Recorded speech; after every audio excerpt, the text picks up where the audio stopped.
Voici un objet un petit peu emblématique de l'atelier, de mon parcours de laqueur.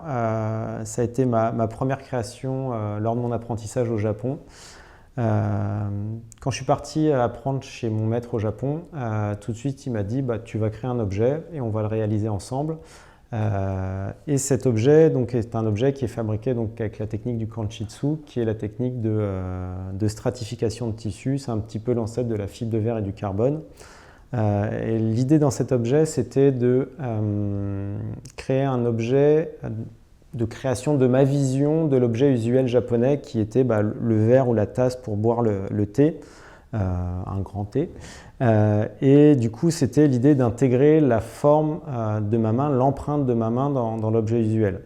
Donc cette technique permet une création, en fait, une liberté dans la création sur les volumes et permettait de se libérer par exemple de la pièce faite en terre ou en bois qui était plus complexe à réaliser et de pouvoir donc intégrer la forme de ma main dans l'objet. Voici l'arbre à laque, donc on va appeler urushi, qui est aussi le nom de la matière, donc eux ils ne dissocient pas la matière de l'arbre. Donc c'est à partir de cet arbre qu'on va récolter la sève qui va faire la laque. La sève qui va sortir, c'est un moyen de protection pour l'arbre. Donc quand l'arbre est agressé, en fait, il va sécréter cette matière qui va protéger l'arbre et qui va repousser les insectes. Donc par scarification, donc ils ont créé des outils où ils vont scarifier l'arbre de juin à fin septembre, qui est la période où la sève est descendante. Et donc ils vont scarifier le tronc. Et de cette entaille va sortir de la laque. Et avec cette petite spatule, on va venir racler les quelques gouttes de laque qui vont sortir à chaque incision et on va récolter cette laque dans les pots. Un arbre, lui, ne va donner qu'environ entre 200, peut-être 300 grammes de laque par an. Et ce qui est fou, c'est que l'arbre, on va attendre entre 10 et 15 ans avant de récolter et qu'en fait, on va lui récupérer toute cette sève à l'intérieur, toute cette matière et que l'arbre, il va être coupé à la fin de la saison. En fait, c'est un cycle comme un élevage ou comme une plantation. L'arbre va être coupé et en fait des racines va repousser un nouvel arbre. Voici le vase kiseki. C'est la première collaboration que j'ai eue avec un artisan au Japon, avec une artiste céramiste.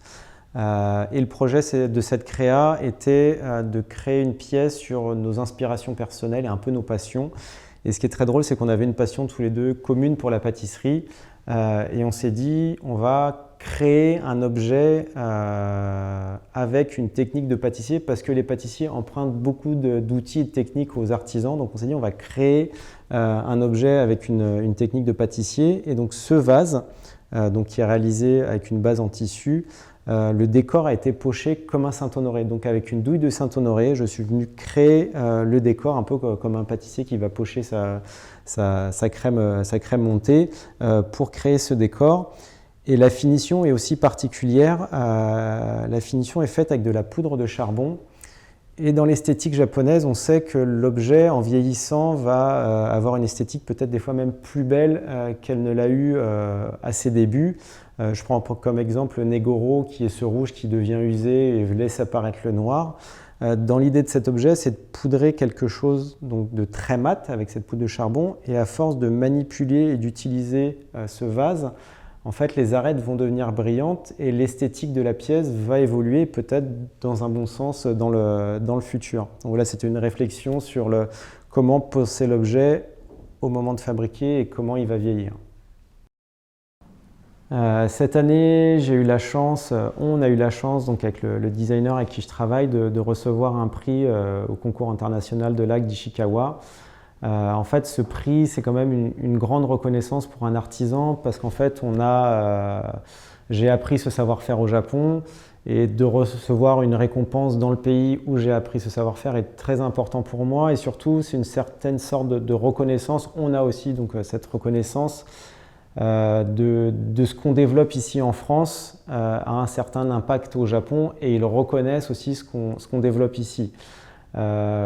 Quand j'ai appris la laque au Japon, le but c'était moi de la rapporter en France et de développer des concepts et des choses avec ma vision d'Européen, d'Occidental pour amener quelque chose de nouveau et de différent. Et aujourd'hui, d'avoir cette récompense au Japon, pour moi c'est très important parce que ça montre qu'ils reconnaissent ce travail et qu'ils reconnaissent la vision que j'ai de la laque aujourd'hui.